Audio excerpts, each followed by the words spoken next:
ناظرین، بریک سے پہلے ہم بات کر رہے تھے پروفیسر ڈاکٹر نصرت انیس کے ساتھ پتے میں پتھری کے متعلق. آئیے بات چیت کا سلسلہ آگے بڑھائیں. ڈاکٹر صاحبہ، جیسے پتے کی پتھری کا تذکرہ ہو رہا تھا اور اس کے علاج کے بارے میں آپ بتا رہی تھیں کہ مختلف ٹیکنیکس موجود ہیں. ایک تو لیپروسکوپی کا آپ نے ذکر کیا جو کہ آج کے دور میں گولڈ سٹینڈرڈ مانی جاتی ہے.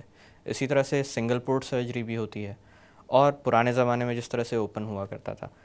تو میں آپ سے ایک چیز پوچھنا چاہوں گا کہ جیسے لیپروسکوپی کو اب کہا جاتا ہے کہ اس کے ذریعے اس چیز کو ریموو کرنا چاہیے، اس حوالے سے کیا آج کے دور میں بھی ایسا ہو سکتا ہے کہ ضرورت پڑے اس پرانے کنونشنل آپریشن کی جس میں بڑا سا چیرا لگا کر پتے کو نکالا جاتا تھا؟ دیکھیں، بہت سارے پرابلمز ہو سکتے ہیں. لیپروسکوپی میں 5 to 10% چانس ہوتا ہے کہ مریض کو وہ ابینڈن کرنا پڑے گا پروسیجر کسی بھی وجہ سے. سب سے بڑی وجہ ہوتی ہے کہ اتنے اٹیکس ہو کر وہاں اتنا معاملہ جام ہو چکا ہوتا ہے کہ ہمیں صاف نظر آنا چاہیے کہ یہ پتے کی نالی چھوٹی نالی ہے جو بڑی نالی کے ساتھ جڑ رہی ہے، یہ اس کی خون کی نالی ہے، اس کو کلپ کر کے کاٹنا ہوتا ہے پتا نکالنے کے لیے.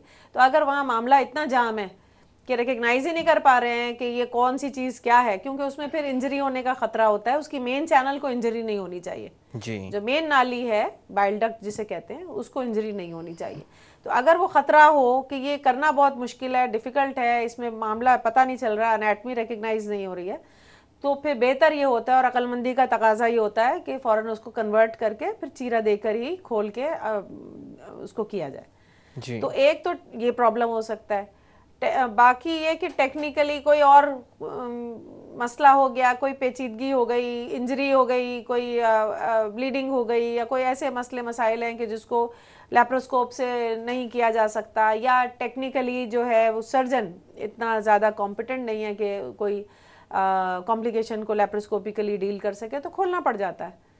تو کافی کامن ہے کھولنا، کوئی بری بات نہیں ہے کھولنا، بلکہ عقل مندی ظاہر ایسے میں کرتی ہے کہ بجائے انجری کرنے کے آپ نے کھول کے وہ کام کر لیا.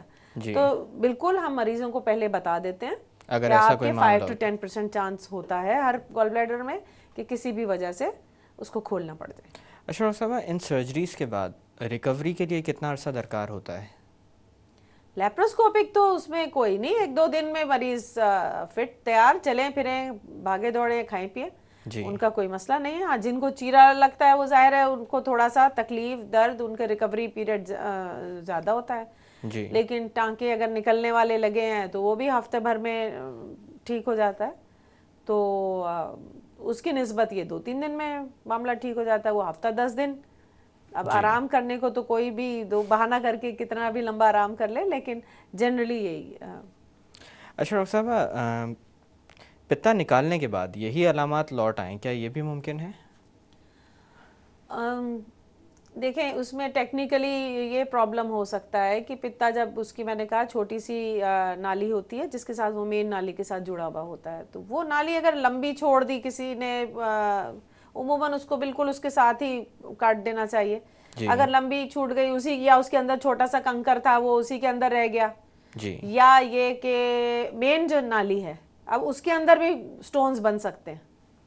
جی مین نالی میں بھی اگر سٹون بن گئے تو وہ بھی تقریباً اسی قسم کا پرابلم دیں گے. زیادہ چانسز یہ ہوتے ہیں کہ یہ اگر مین نالی میں بنے ہیں سٹونز تو پیشنٹ جانڈس کے ساتھ آئے گا، جی کہ وہ بلاک ہو جائے گا نا، اس کا پانی نہیں جائے گا اگر بالکل، آنتوں میں، وہ بلاک ہو جائے گا، وہ وہیں پہ رہ جائے گا پانی پیچھے.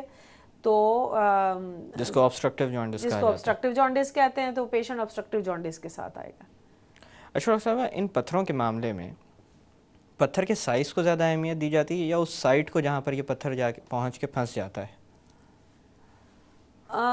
پتھروں کا سائز یا سائٹ سے، سائٹ تو دیکھیں نا، جو گال بلیڈر میں ہیں پتھر، وہ سوزش کا اٹیک ہو گیا، گال بلیڈر میں پس پڑ گئی، گال بلیڈر کبھی کبھی پھٹ بھی جاتے ہیں، جی اور ڈائبیٹکس میں خاص طور پہ ایسا ہوتا ہے کہ وہ گینگرین ہو کے وہ پھٹ گئے.